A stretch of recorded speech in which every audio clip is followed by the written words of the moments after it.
Good morning बच्चों। कल हमने वैद्युत विद्रोह के बारे में पढ़ा, उसके बारे में हम काफ़ी कुछ पढ़ चुके हैं। अब एक नया टॉपिक आज से शुरू करते हैं। टॉपिक है गॉस प्रमेय। इस तरह से लिखा था गाउस प्रमेय। एक नया चैप्टर है, बहुत ही इंपॉर्टेंट टॉपिक है गॉस प्रमेय। इसको पढ़ने से पहले हम कुछ 2-3 बातें जान लेते हैं कि गॉस प्रमेय का मतलब क्या है, या इस्तेमाल कहाँ कहाँ होती है। इसको पढ़ने के लिए हमको पहले क्या समझना ज़्यादा जरूरी है। तो गॉस प्रमेय पढ़ने से पहले मैं आपको एक चीज़ बता देता हूँ कि हमको एक घन कोण का अध्ययन करना है कि घन कोण आखिर होता क्या है। देखिए, आप नॉर्मल कोण के बारे में जानते हैं, इसको सॉलिड एंगल कहते हैं। नॉर्मल एंगल वो हुआ कि जो 2D में कोई भी चाप किसी जगह से काटता है, उसको नॉर्मल एंगल कहते हैं। लेकिन किसी भी ठोस में, सपोज करो कि ये पर एक ठोस है और यहां पर आपने कोई एक क्षेत्रफल माना कि ये कोई क्षेत्रफल है।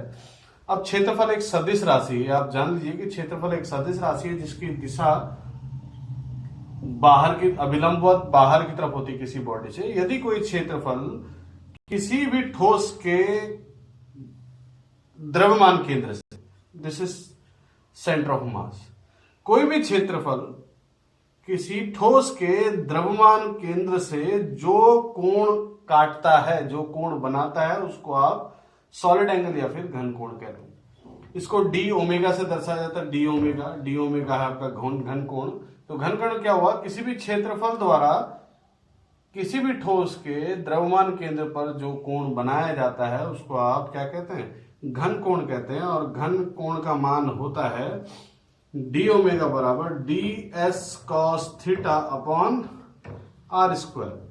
आर दूरी है कहां से कहां तक की?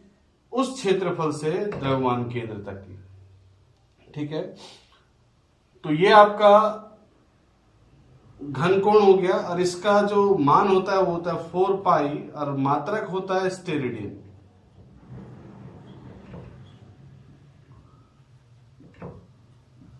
किसी भी घन कोण का मान जो होता है 4 पाई होता है और मात्रक होता है आपका स्टेरेडियन। तो घन कोण किसी भी क्षेत्रफल द्वारा किसी ठोस के द्रव्यमान केंद्र पर काटे गए कोण को या बनाए गए कोण को घन कोण कहते हैं। इसका मान होता है d s cos theta upon r square. और जो न्यूमेरिकल वैल्यू है वो है आपकी 4 पाई और जो मात्रक है वो आपका स्टेरेडियन है। तो ये आपका घन कोण होता है। इसके बाद हम दूसरी चीज गॉस थ्योरम के लिए पढ़ना चाहते हैं, वो है आपका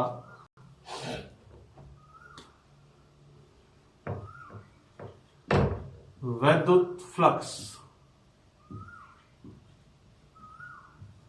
इलेक्ट्रिक फ्लक्स को कहते हैं, इंग्लिश में इलेक्ट्रिक फ्लक्स और हिंदी में वैद्युत फ्लक्स। देखिए क्या होता है कि किसी भी आवेश से जो वैद्युत क्षेत्र होता है वो किसके कारण होता है? वैद्युत बल रेखाओं के कारण होता है। किसी भी आवेश पर जो वैद्युत क्षेत्र होता है वैद्युत बल रेखाओं के कारण होता है। और यदि किसी पृष्ठ से, कोई भी पृष्ठ, कोई भी सरफेस है, माना आपका कोई कागज है, ये मेरा हाथ ही है, इस पृष्ठ से जो वैद्युत बल रेखाएं गुजरती हैं, किसी पृष्ठ से अभिलंबवत गुजरने वाली वैद्युत बल रेखाओं की संख्याओं को वैद्युत फ्लक्स कहा जाता है। किसी पृष्ठ से अभिलंबवत वैद्युत बल रेखाएं जो गुजरती हैं उनकी संख्याओं को आप क्या कहते हैं? इलेक्ट्रिक फ्लक्स कहते हैं। और इसको हम फाई ई से दिखाते हैं। इलेक्ट्रिक फ्लक्स को नोट करते हैं हम फाई ई, और फाई ई होता है E dot D S, close integration E dot D S, या फिर E D s cos theta. Theta जो कोण है वो किस किस के बीच में है? वैद्युत क्षेत्र ई तथा क्षेत्रफल ds के बीच में। माना ये क्षेत्रफल की दिशा है, तो ये जो थीटा है ये ई है और ये ds है। तो इनके बीच में जो कोण बनाया गया उसको क्या कहते हैं आप?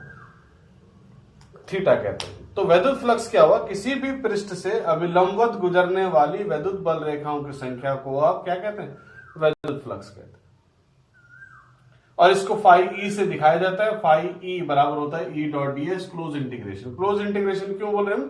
क्योंकि किसी भी क्लोज सरफेस से ही गुजरता है, बंद पृष्ठ से। इसके बाद ये दो चीजें हमने पढ़ ली, घन कोण और आपका वैद्युत फ्लक्स। अब हमको गॉस प्रमेय पढ़ने में आसानी होगी। तो गॉस प्रमेय क्या कहती है? बहुत ही इंपॉर्टेंट है ये प्रमेय, बोर्ड दृष्टि से गॉस प्रमेय बहुत ज्यादा इंपॉर्टेंट है। 3 नंबर का क्वेश्चन हर साल आता ही आता है गॉस प्रमेय से। गॉस प्रमेय क्या कहती है ये आप समझ लीजिए। किसी बंद पृष्ठ से होकर गुजरने वाली वैद्युत फ्लक्स, किसी बंद पृष्ठ से होकर गुजरने वाला वैद्युत फ्लक्स। सपोज करो कि आपके पास ये कोई बंद पृष्ठ है और इसके पास प्लस क्यू आवेश है, तो इस बंद पृष्ठ से होकर गुजरने वाला वैद्युत फ्लक्स, ध्यान समझिएगा, किसी बंद पृष्ठ से होकर गुजरने वाला वैद्युत फ्लक्स उस पृष्ठ द्वारा घिरे कुल आवेश का, जो वैद्युत फ्लक्स इससे होकर गुजर रहा है, इस पृष्ठ से होकर गुजर रहा है, वो किसके बराबर होगा? वो बराबर होगा इस पृष्ठ ने जितना आवेश घेर रखा है, जितना इस पर आवेश है, सपोज करो क्यू आवेश है, उसका 1/ε0 गुना होता है। दोबारा ध्यान सुनिए, किसी बंद पृष्ठ से होकर गुजरने वाला वैद्युत फ्लक्स उस पृष्ठ द्वारा घिरे कुल आवेश का 1/ε0 गुना होता है। इसका मतलब कि इस बंद पृष्ठ से जो फ्लक्स गुजरेगा उसका मान कितना होगा? उसका मान होगा फाई ई, वो फ्लक्स है जो उस बंद पृष्ठ से गुजर रहा है, क्यू गुणा गया एप्सिलॉन, 1/ε0 या फिर क्यू अपॉन एप्सिलॉन। ये आपकी गॉस प्रमेय है कि किसी बंद पृष्ठ से होकर गुजरने वाला वैद्युत फ्लक्स उस पृष्ठ द्वारा घिरे कुल आवेश का 1/ε0 गुना होता है। ये आपकी क्या है? ये आपकी गॉस प्रमेय है।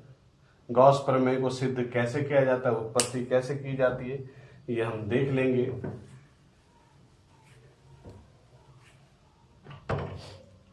तो इसके लिए आप किसी भी तरह की सरफेस मान सकते हैं। सपोज करो कि ये आपकी कोई बॉडी है और इस पर प्लस क्यू आवेश है।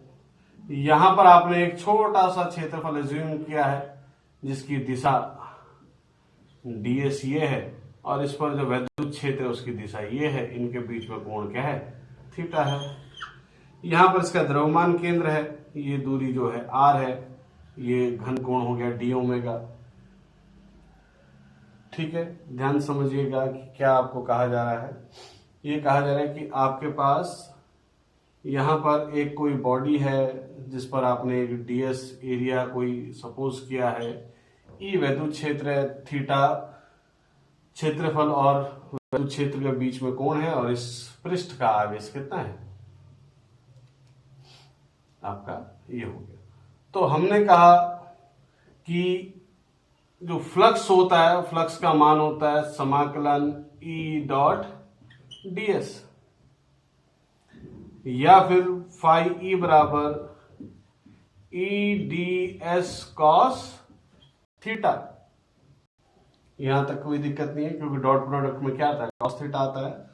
फाई ई बराबर ई का मान यहां पर रख लेंगे हम 1/4πε0 क्यू बटे r square ds cos theta. यहां पर कांस्टेंट चीज होगी अपॉन 4πε0, क्यू कांस्टेंट है, ds cos theta upon r square, ये कांस्टेंट चीज नहीं है। अब यहां पर आप देख लीजिएगा कि क्या है,